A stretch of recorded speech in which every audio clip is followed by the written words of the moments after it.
The very fact that exes exist, that the word ex is there, should prove to you that romantic relationships are transactional. Why am I keep why am I keeping to repeat this thing? There is a point. You never say my ex mother or my ex son or my ex brother, because those are true love relationship. Romantic relationships are transactional. You already hopefully know that. I've already said that to you. I've given you proof.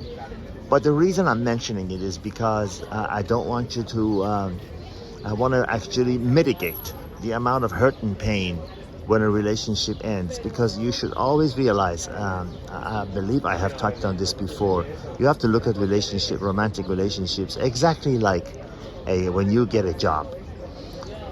They don't give you a job because they love you. They give you a job because they think you're a match. You're perfect for doing what they need done. And when they lay you off, when they fire you, they don't hate you. They just don't need you anymore. You are discarded because you simply are seen as not being able to do what is needed.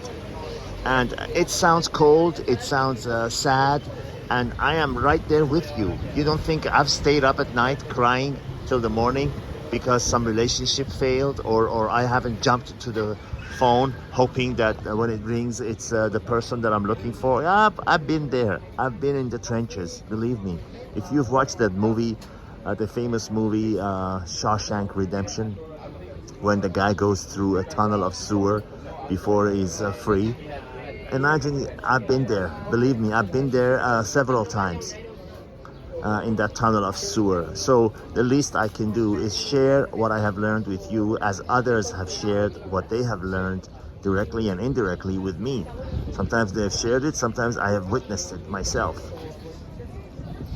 But you see, the male friendships you have, if they're real, if they're true, if they're not based on a hidden agenda, they last a lifetime. They last a lifetime. I know they do with me. And sometimes you and I, all of us, we come across same-sex, friends. What I mean is friends that are, just platonic. You're a man and you have a male best friend, or you're a woman and you have a lady friend, whatever, girlfriend. And you realize that, they've either changed or they were hiding their true nature, and you kind of if you're smart, you separate ways with them. If they're not, if being with them is not congruent to where you want to go in life, you drop them. Hey, it's your life. You have a very, very, very limited time on this earth. You owe it to yourself not to waste it.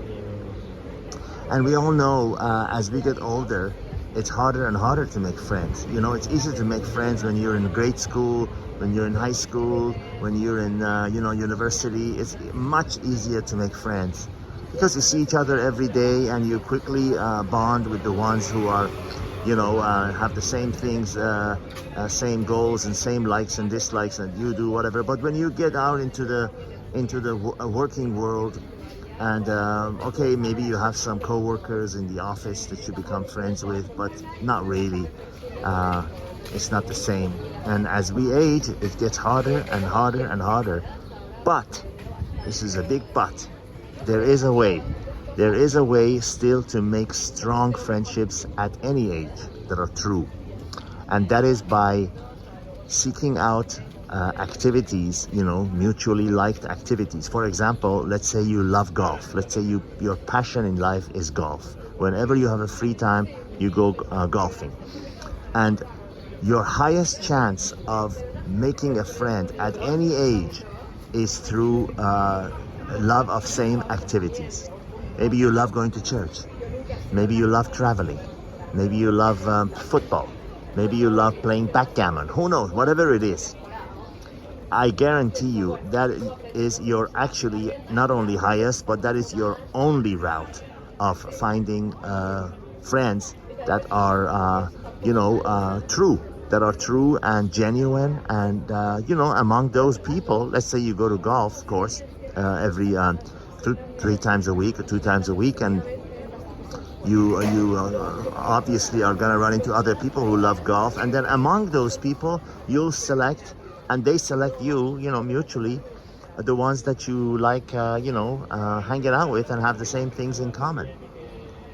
That is your best chance of finding friends at any age that are long lasting, true friendships, long lasting till death. I happen to, love, say, for example, one of the things I love is traveling and discovering new countries, and some of the best friends that I still have to this day, and I love them, and I do anything for them, and they'll do anything for me, is through this. I met him in the airport, met one of my best friends in the airport in Havana, Cuba, another friend through another activity that I love, in France, and we are closest of friends. He's been to my house, I've been to his house, he's met my family, etc. And a funny thing is, one time I was sitting with my late mother, bless her soul, and my friend from France rang, and I was speaking, about France with him and everything, and gracias. And he said, my mom said, oh, when I hung up the phone, well, she used an old Eastern, saying that translated loosely into English, it means you seek around the world and find the ones who love doing the same things that you do. Basically, that's what it means, but it was formed into an ancient saying that was in another language. So the point of this video is, if you're presently heartbroken because a relationship failed, or if you were heartbroken, or in the future if you become heartbroken, which is a guaranteed, if you're a young person, you're gonna meet relationships, and they have a beginning and they have an end. Don't let it go too much to your heart. Don't get hurt. Think to yourself, and remember this video, and remember this talk, and remember, most importantly, the fact that romantic relationships are 100% purely transactional. Whether you are a homeless person on the street, or whether you are a billionaire, it doesn't matter. They are transactional. They're there because they think you have something that will help them get to where they want to go. And you're there for the same reason too. You want something from them. So, it's important in those times when we're hurt, who do we talk to? Some of us don't feel really comfortable talking to our, family. Some do, but most don't, to your siblings. And, the closest friends are usually, are the best people to really pour your heart out. And once you do, you feel so much better. Don't you? Have you experienced that? When you talk to a close friend about, things that are really bothering you, your vulnerabilities, what pains you, what makes you cry, what excites you, what you love, what you don't love, etc. When you let it out, and always let it out, never keep things in.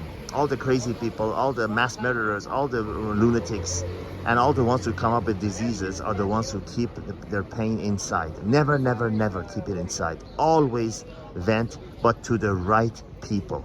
Don't go telling to your romantic partner about all your vulnerabilities and what makes you cry and weak and scared, unless you want to lose her in a rapid order. And nothing compares, nothing can come close to pouring our heart out and confiding in our close male friends. And I'm sorry, same-sex friends. You could be a lady listening. And the best way to have friends, if you don't have them from a young age, if you're not lucky enough to have them from a younger age, is through liked activities, through mutually loved activities, like I talked to you before. I hope this has been helpful. My only goal is to help others and sharing what I've learned with others. I never ask people, hey, subscribe, press the like button. I don't care. I really don't care. If you like it, do. If you don't. God bless you either way. Talk to you later.